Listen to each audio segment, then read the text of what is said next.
Buenas noches, mis hermanos. Bienvenidos a su espacio de Escuela Bíblica en la Iglesia Cristiana Comunidad de Cartagena. Gracias le damos a Dios por este espacio. En el día de hoy vamos a continuar y vamos a terminar o a pausar por este año lo que corresponde al estudio panorámico de la Biblia que estamos haciendo. Empezamos desde Génesis y vamos en el segundo libro de Reyes porque en el mes de diciembre vamos a tener algo diferente, pero hoy continuaremos o cerraremos lo correspondiente al segundo libro de los Reyes y vamos a hablar sobre la cautividad del pueblo de Israel ya dividido en el reino del norte y el reino del sur. Entonces, vamos a empezar con el libro de los Reyes, parte 4. Bendito Dios que estás en los cielos. Gracias por esta noche, por este espacio virtual que nos regalas para compartir tu palabra, Dios. Gracias porque tu palabra es verdad, Señor. Santifícanos en ella, Señor, que se vaya transformando nuestro entendimiento, renovándonos, Señor, para que nuestro pensamiento se alinee a tu voluntad, Señor, para que seamos obedientes a lo que nos enseña tu palabra. Bendice a mi hermano que me escucha, Señor, y habla tú a través de mí. Te bendigo, Padre, en Cristo Jesús. Amén. Muy bien, mis hermanos. Entonces, en la clase pasada estuvimos mirando la historia, un poquito de la historia de el profeta Elías.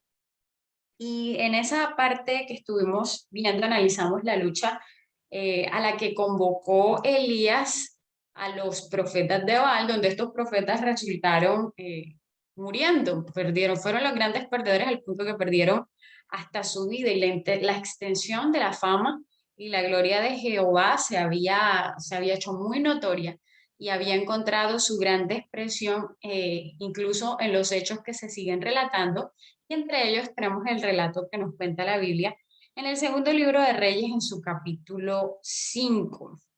Esta es la historia, eh, vamos a leerla mejor. Esta es la historia de un general del ejército del rey de Siria que se encuentra con lepra y empieza a pedir ayuda. Dice, y vino Naamán con sus caballos y con su carro y se paró a las puertas de la casa de Eliseo. Entonces Eliseo le envió un mensajero diciendo, ve y lávate 7 veces en el Jordán y tu carne se restaurará y serás limpio. Y Naamán se fue enojado diciendo, he aquí yo decía para mí, saldrá él y luego estando en pie invocará el nombre de Jehová su Dios y alzará su mano y tocará el lugar y sanará la lepra. Padre mío, si el profeta dijo su siervo, vamos a dejarlo hasta ahí, sanará la lepra. Vamos a dejarlo hasta ahí, muy bien. Entonces, lo que está pasando en esta historia es que este importante general quiso un buen espectáculo para que él pudiera ser sanado de la enfermedad que estaba padeciendo, pero las palabras del profeta eran demasiado sencillas, muy sencillas para su gusto. Él le dice, eh, sal y lávate 7 veces en el río, y el general se sintió francamente indignado porque no tuvo ni siquiera una audiencia para hablar con el profeta Eliseo, pero aún uno de sus criados entendió la situación y le dijo lo que relata ahí el versículo 13, dice, Padre mío, si el profeta te mandara alguna cosa, no lo harías, cuanto más diciendo, lávate y serás limpio.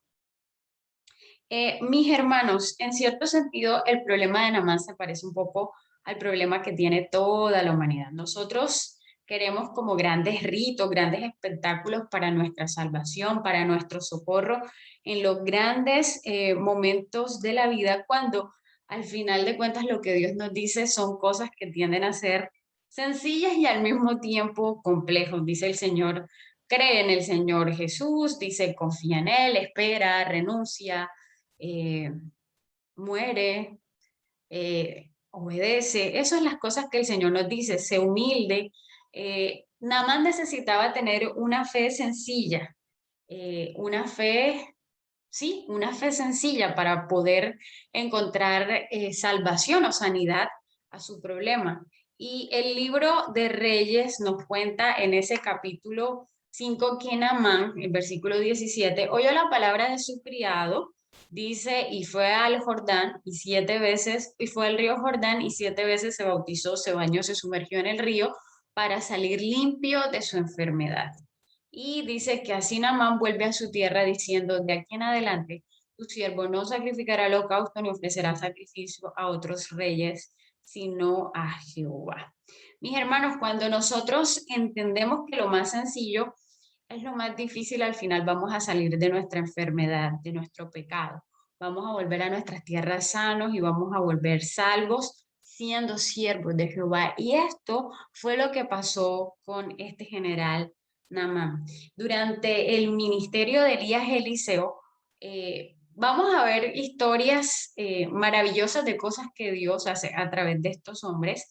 Y durante ese periodo, 9 reyes reinaron en Israel. 4 de la casa de Onri, 5 de la casa de Jehú, y todos reciben la misma evaluación de parte de Dios al tiempo que estos personajes profetas estaban haciendo, digamos, cosas maravillosas. El relato en ese tiempo que hacen sobre los reyes es que hizo lo malo ante los ojos de Jehová. Eso lo vemos en el primer libro de Reyes, capítulo 16:25, en el 16:30, en el 22:52. Luego en el segundo libro lo vemos en los capítulos 3, versículo 2, el 10:31, el 13:2, el 13:11, el 14:24 y el capítulo 15, versículo 9 de ese segundo libro de Reyes.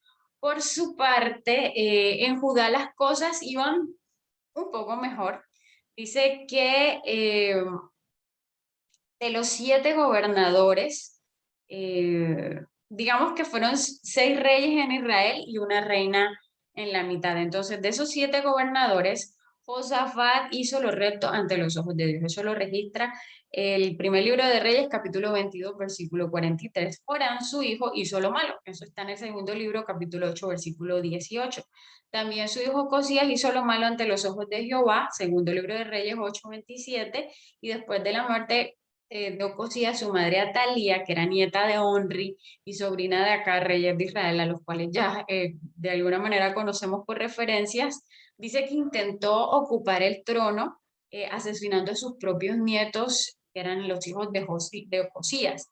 Pero uno de los hijos, Joás, fue rescatado por su tía y volvió a destruir a Atalía y a sus colaboradores. Y dice de Joás que él hizo lo recto ante los ojos de Jehová. Eso está en el segundo libro de Reyes, capítulo 12, versículo 2, y dice que después de él, su hijo Amasías también hizo lo recto ante los ojos de Jehová, y eso está en el segundo libro de Reyes, capítulo 14, perdón, versículo 3. Entonces, al final del hilo encontramos al rey Azarías, que también hizo lo recto ante los ojos de Jehová. Entonces, mientras el conocimiento de Jehová iba disminuyendo en Israel, Judá, digamos que demostró en ese periodo una ligera recuperación. Pero lo que sigue después de este tramo, mis hermanos, lamentablemente es la cautividad. Y si analizamos el caso de Israel, por su parte, al terminar el ministerio de los 2 grandes profetas, es decir, de Elías y Eliseo, el reino de Israel, lo que sucede es que se gira completamente fuera de control. Ellos en poco tiempo ponen 5 reyes en el trono, los cuales los quita casi al mismo tiempo, y la violencia, la crueldad, los habían empujado, digamos, al caos, al borde del caos, y al final el pueblo cayó. Dice que el rey Salún duró apenas un mes. Manaén lo asesina y toma su trono, reinando por 10 años. Él hizo lo malo ante los ojos de Jehová, y luego su hijo Pecaía duró solo 2 años en el poder, haciendo él también lo malo ante los ojos de Jehová.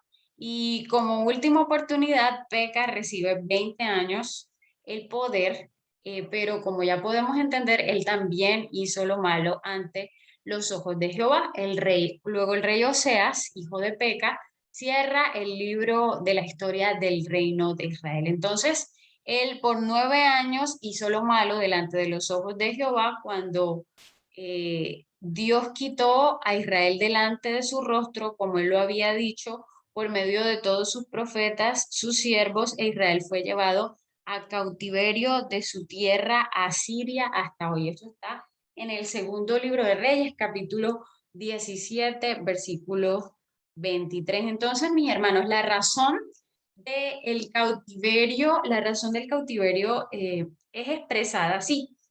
En el capítulo 17, versículo 8 dice: anduvieron en los estatutos de las naciones que Jehová había lanzado delante de los hijos de Israel y en los estatutos que hicieron los reyes de Israel. Y los siguientes versículos del 9 al 17, el autor lo que hace es que detalla los pecados de Israel. Entonces el pueblo es sacado de la esclavitud de Egipto y establecido en la tierra prometida para ser un pueblo sagrado a Jehová, pero el pueblo le falló de gran manera y puesto que vivían igual que las naciones que habían echado antes de esa tierra prometida, pues la única solución fue también echar el pueblo de la tierra y así fue. Eso fue lo que pasó en Israel. Luego en el reino del sur, en el caso de Judá, lo que sucede es que con la desaparición del pueblo de Israel, cualquiera de nosotros pensaría, bueno, ellos están viendo lo que le pasó al pueblo de Israel y con esto van a tomar ejemplo y van a dejar la idolatría y el pecado. Es como el pensamiento que uno tiene, pero todos sabemos que eso no pasa. Lamentablemente la cosa no fue así y ya de antemano el autor en el capítulo 17 de Segunda de Reyes, versículo 19, dice, mas ni aun Judá guardó los mandamientos de Jehová su Dios, sino que anduvieron en los estatutos de Israel, los cuales habían hecho ellos, ¿vale? Entonces, si nosotros analizamos la etapa anterior, digamos que cierra en un tono o en una nota de esperanza para el pueblo de Judá, dado que algunos de sus reyes hicieron lo recto ante los ojos de Jehová. Y esta nueva etapa abre con esa misma esperanza, porque si nosotros miramos el caso del rey Ezequías, él reina 29 años en Jerusalén y dice que hizo lo recto ante los ojos de Dios. Eso está en el capítulo 18, versículo 3 del segundo libro de Reyes, pero ya después de eso las cosas cambian, porque con la ascensión de su hijo Manasés al trono, pues el pecado de la idolatría vuelve al seno del reino o el pueblo de Judá. Y dice que ni según los pecados de Israel pecaba Manasés, sino según las abominaciones de las naciones que Jehová había echado de delante de los hijos de Israel. Eso está en el segundo libro de Reyes, capítulo 21, versículo 2. Entonces, como vimos arriba, al volverse también Judá como las naciones que estaban antes de que ellos llegaban a la tierra prometida y que fueron echados, como hicieron lo mismo, esa fue la causa del cautiverio del pueblo de Israel y pues después esa también fue la causa del cautiverio del reino del sur o el reino de Judá.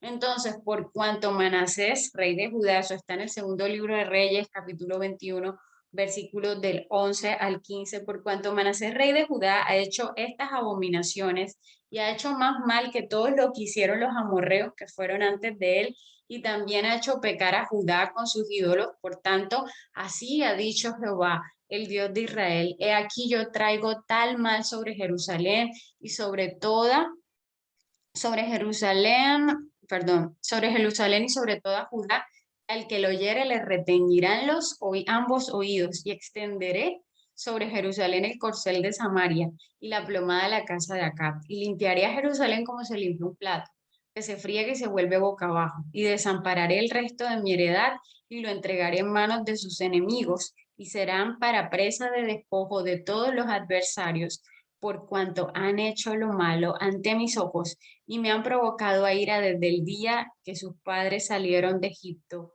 hasta hoy. Mis hermanos, lo que nos registra la Biblia después es que Amón, el hijo de Manasés, había reinado solo 2 años.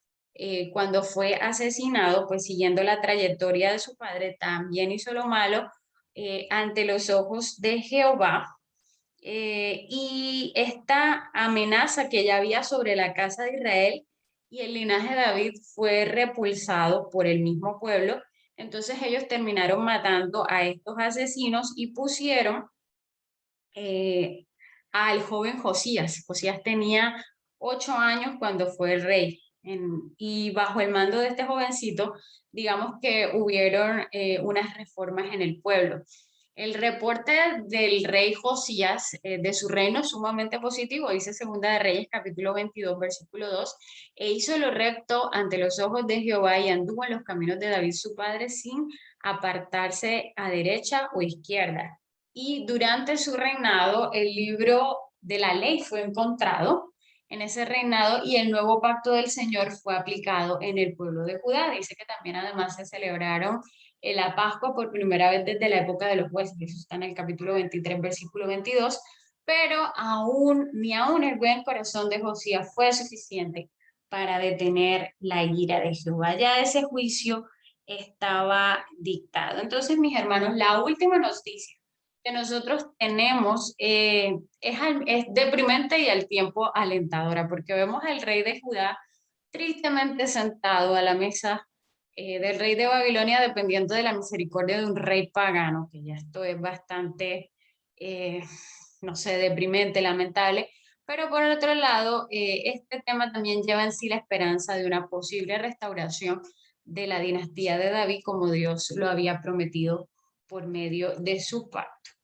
Entonces, mis hermanos, vamos a tener entonces como un resumen de lo que hemos visto hasta aquí sobre el tema del libro de los reyes. Y es que una vez se da la división después de Samuel no, de Salomón, que están Jeroboam y Roboam, el reino del norte, que es Israel, dura 200 años. En esos 200 años tuvieron 20 reyes y esos 20 reyes correspondieron a 9 familias o a 9 dinastías. Porque digamos que ese reino se caracterizó por la división, la intriga, la rivalidad, el fratricidio, entonces no había estabilidad. Una de las familias más importantes de ese reino fue la familia de la casa de Onri, que fue relevante, entre otras cosas, porque estableció la capital rival de adoración, es decir, lo que equivalía a Jerusalén, que era donde estaba el templo, él hizo una capital rival en el reino del norte, que en este caso sería Samaria. Samaria que luego generaría todo tipo de rencores y problemas que tuvieron los samaritanos con los judíos. Acuérdense, todo este tema viene desde acá. Viene desde acá. Recordemos también que este señor Onri fue una persona, digamos, desde el punto de vista administrativo logró muchas cosas, pero desde el punto de vista espiritual, él acentúa la práctica idolátrica. Y él tal vez el más ilustre descendiente de la dinastía de Onri es lamentablemente Acab, que sabemos que es símbolo de maldad, de lo malo que fue, y además se casa con Jezabel, que era súper recontra mala. Esta maldad en el reino del norte provocó, en primer lugar, el levantamiento de una nueva línea de profetas, que hemos estado hablando en este caso, encabezada por Elías, digamos que llevó esta profesión de la profecía a otro nivel por la misma estado de degradación y de bajeza en la que estaba al pueblo. Por su parte, en el reino del sur se mantiene cierta estabilidad, aunque sin duda no podríamos decir que ellos se caracterizaron por tener una gran piedad, pero sí nos relata la Biblia que aparecieron algunos reyes que fueron hombres de Dios, que hubo reformas realizadas ocasionalmente. El caso es que el reinado del sur duró 350 años. En este reinado de 350 años también, al igual que en el reinado del norte, hubo 20 reyes, pero esta vez no fueron 9 dinastías, sino ¿saben cuántas dinastías? Una dinastía, solo hubo una dinastía porque se mantuvo el pacto de que se conservara de generación en generación un rey de la casa de David. Al final, mis hermanos, en el año 722 a.C., cayó el reino del norte a manos de los asirios y fue llevado cautivo a la gente del norte, y en el 586, 587 a.C., Jerusalén cae ante los babilonios. Y a partir de este periodo eh, viene el gran cautiverio donde vemos finalmente la caída de los grandes reinos, la desolación, la oscuridad se apodera de las personas que perdieron su patrimonio, su lugar, su heredad, su identidad. Y como lo declaró Amós en su capítulo 9, versículos del 8 al 10, dice Amós: he aquí los ojos de Dios están sobre el reino pecador, y yo lo destruiré de la faz de la tierra. Sin embargo, no destruiré totalmente a la casa de Jacob, declara el Señor, porque aquí yo daré un mandato y zarandearé a la casa de Israel entre todas las naciones como se zarandea el grano en la simba, sin que caiga un grano en la tierra. A espada morirán todos los pecadores de mi pueblo, los que dicen, no nos alcanzará ni se nos acercará la desgracia. Mis hermanos, al final, si no fuera por la promesa de Dios a su siervo David, que establecería su trono para siempre, y como diría Amós en el futuro, en ese mismo capítulo, él levantaría el tabernáculo caído de David. Todas estas cosas que decíamos apuntaban a gritos hacia el futuro, a la venida del hijo de David, que era mayor que él, a quien el reino se le iba a dar por los siglos de los siglos. Al final, el profeta Amós dijo que el trono de David había caído, pero predijo que algún día sería restaurada, y damos gracias a Dios, mis hermanos, por Jesús, porque Él es el supremo hijo de David, quien un día vino a reclamar su trono y que su reino durará para siempre. Entonces, mis hermanos, ¿cuáles son, digamos, eh, las conclusiones a todo esto que estamos diciendo? Permítanme un segundito. La conclusión, mis hermanos, es que durante este estudio que hemos estado haciendo, eh, hemos recorrido la historia de Israel desde la conquista de la tierra prometida hasta la cautividad. Pero, ¿qué podremos decir que hemos aprendido de este recorrido? Mis hermanos, las lecciones deberían ser bastante obvias para nosotros.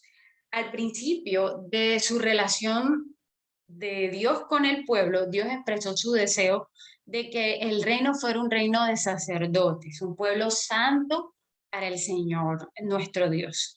Y el propósito, o a propósito de ello, pues Dios entrega al pueblo la ley, entrega su pacto para que vivan según esa ley. Pero también Él estableció a ese pueblo en una tierra, la tierra prometida, que la entregó para que ellos se pudieran alejar de las prácticas idólatras de las naciones paganas que tenían alrededor, y que ellos pudieran ser luz resplandeciente para todas esas naciones. Para guiar también en esta tarea, Dios le dio líderes al pueblo para que fueran por el camino del Señor. Y al hacer estas cosas, la idea es que el pueblo viviera según las bendiciones del pacto, y obviamente no hacerlas implicaría que el pueblo moriría, porque recordemos que cuando nosotros despreciamos la gracia de Dios, lo que nos queda es el juicio. Pero si nosotros analizamos punto por punto, la historia nos muestra que Israel falló en esta encomienda santa, pues sus líderes llevaron al pueblo por el camino del mal, y eso pasa cuando quien lidera nuestro corazón no es el Señor, sino el hombre. Entonces, al igual que Israel pasa hoy día, y es que la nación no seguía el pacto y nunca llegó a ser una nación santa, nunca llegó a ser la luz en la tierra que se esperaba que fuera, que estuviéramos salando la tierra. Eso fue lo que pasó en el pueblo de Israel, y por eso el Señor lo rechazó y le quita la tierra. Entonces, debemos entender, mis hermanos, a título de enseñanza, de aplicación, es que las promesas del Señor son fieles y sabemos que Él va a cumplir sus propósitos en la tierra. Pero en el día en que nosotros empezamos a pensar que somos indispensables en el plan de Dios y que Dios nos va a usar sin importar nuestra conducta y nuestra obediencia, nosotros nos habremos equivocado grandemente. Cuando pensamos que podemos hacer lo que queramos, igual Dios nos va a usar, estamos pensando mal, estamos equivocados. Mis hermanos, Dios espera de nosotros que seamos obedientes. Y esto pudiera, pensando en esto, pudiera ponernos pues en una posición, no sé, de desesperación, pensando que toda la carga de la obediencia al pacto del Señor recae sobre nuestros hombros, pero nada pudiera ser más alejado a la verdad que eso, porque Dios sigue demandando de su pueblo que sea una nación santa, al igual que se lo demandó Israel en ese tiempo, pero por medio de Jesucristo, Él nos provee la forma de obedecerle, porque nosotros solos no somos capaces de obedecerle al Señor.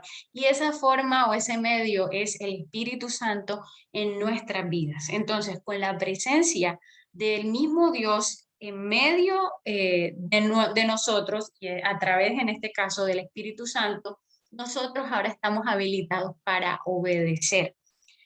porque recordemos que fue enviado precisamente el Espíritu Santo para que la justicia de la ley se cumpliera en nosotros, que no andáramos conforme a la carne, sino que andáramos conforme al Espíritu, como dice Romanos capítulo 8, versículo 4. Entonces, mis hermanos, todo esto se lo debemos a nuestro Rey, quien hizo lo recto ante los ojos de Dios y después murió en nuestro lugar.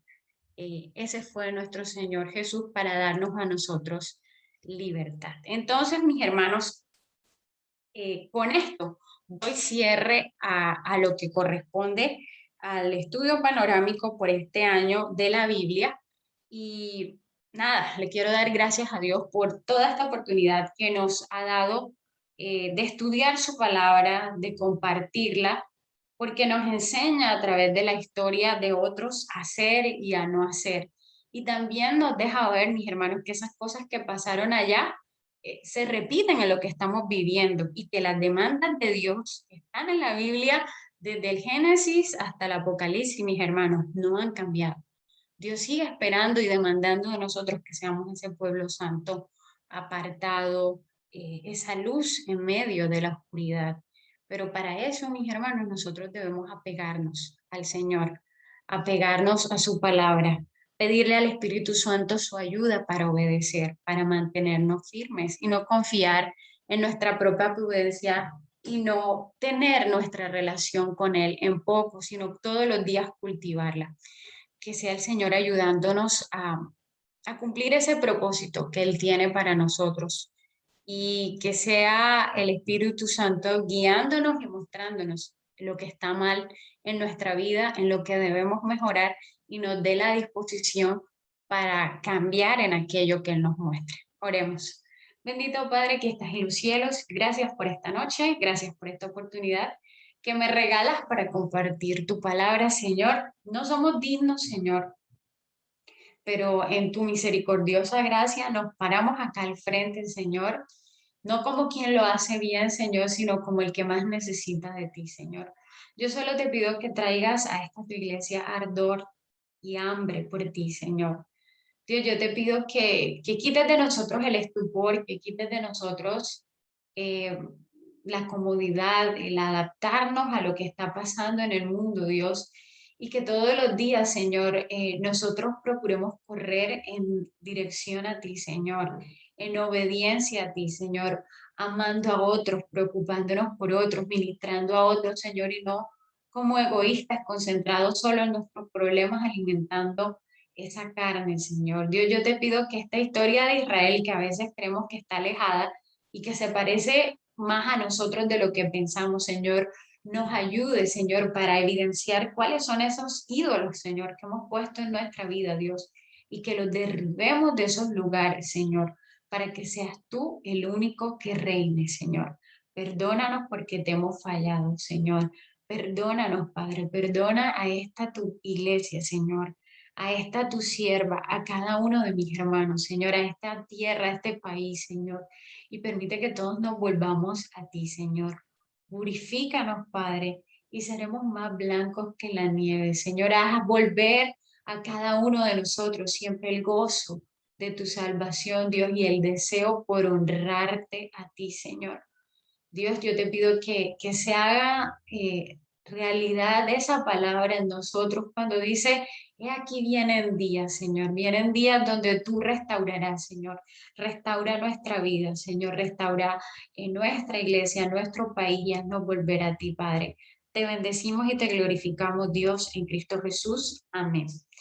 Mis hermanos, esto era todo por hoy. Que Dios les bendiga y los guarde. Los sigo invitando a que puedan aprovechar todo el contenido que se está subiendo en nuestra página web y en la sala virtual de la iglesia. Y como les decía, en los próximos días vamos a ser informados de la temática especial que vamos a estar teniendo por el mes de diciembre. No siendo más, me despido. Que Dios les bendiga y les guarde grandemente, mis hermanos. Chao.